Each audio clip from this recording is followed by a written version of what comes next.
project is quite incredible because they invited different researchers from different institutions, students who are doing honors, masters, PhD, and they even included other students like me who is a diploma student.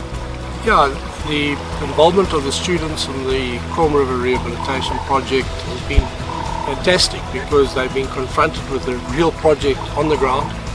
It's not a project in a book, and it's a very challenging project, and they've been exposed to a range of senior scientists who have given them valuable information about the project. Also, this is a beautiful part of South Africa, the Cedarberg, a lot of interesting conservation issues. By participating in the monitoring, catching fish, gill nets, seine nets, fight nets, snorkeling, they've been exposed to different methodologies, and I think they've benefited tremendously.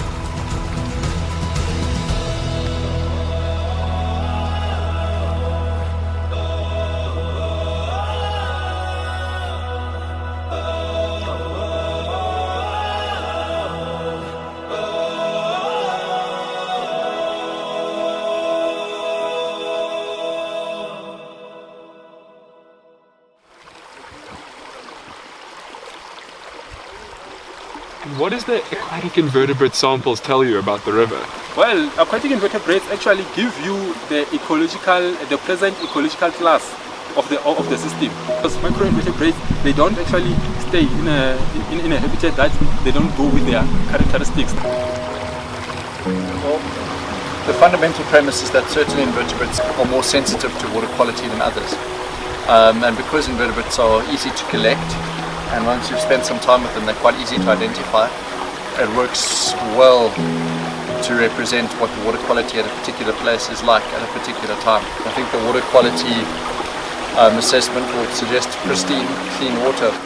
And then downstream of the farmhouse, the flow kind of like starts to slow down, which means that the taxa that like fast flowing water, well oxygenated water, struggle to exist in detectable numbers. And that sort of brings your water quality scores down a little bit.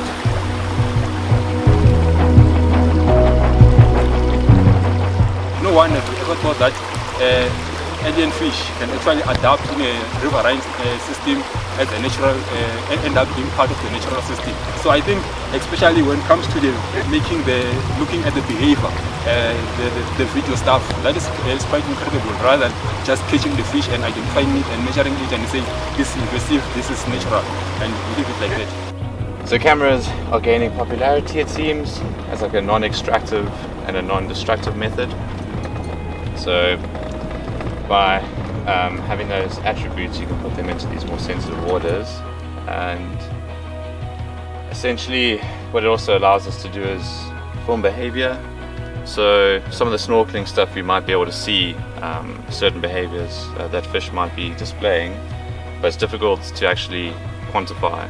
The cameras could be a more of a qualitative method, as you could potentially describe it, especially being able to say store the data, being able to reanalyze it over time is like a really strong point of the video analysis.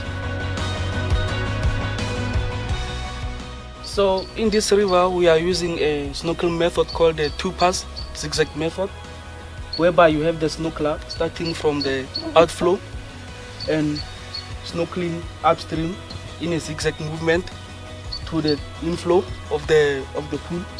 So while they are snorkeling upstream and downstream, what they do is that they count the number of fish along the way. So generally what we want to know is the relative number of each fish species that we find in this river. It is fantastic, especially in this pool. That's where we were able to see a lot of fish, especially Plokio.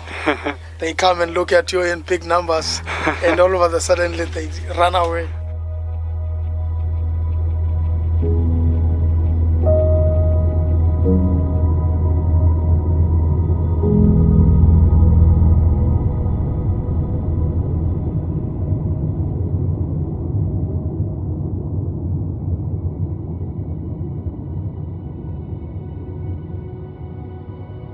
Because it's a training program, Okay. so we're getting to teach like up and coming freshwater ecologists. So I'm going to teach like a few honor students that are joining us this year.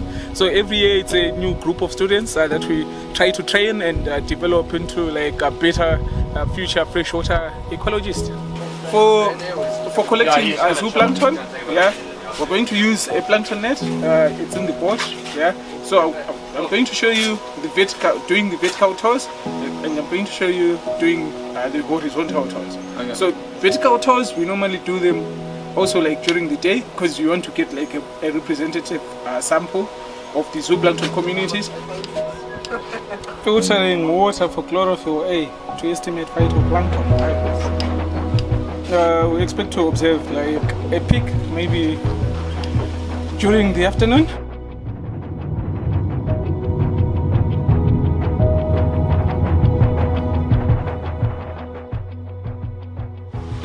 In conservation or in freshwater, we do not have a lot of experiences like this. I didn't know that actually a fish can actually cost a government or can actually cost someone millions. Like now we have to do rehabilitation. They have to remove invasive species here, and then I didn't know all of that, but now I know.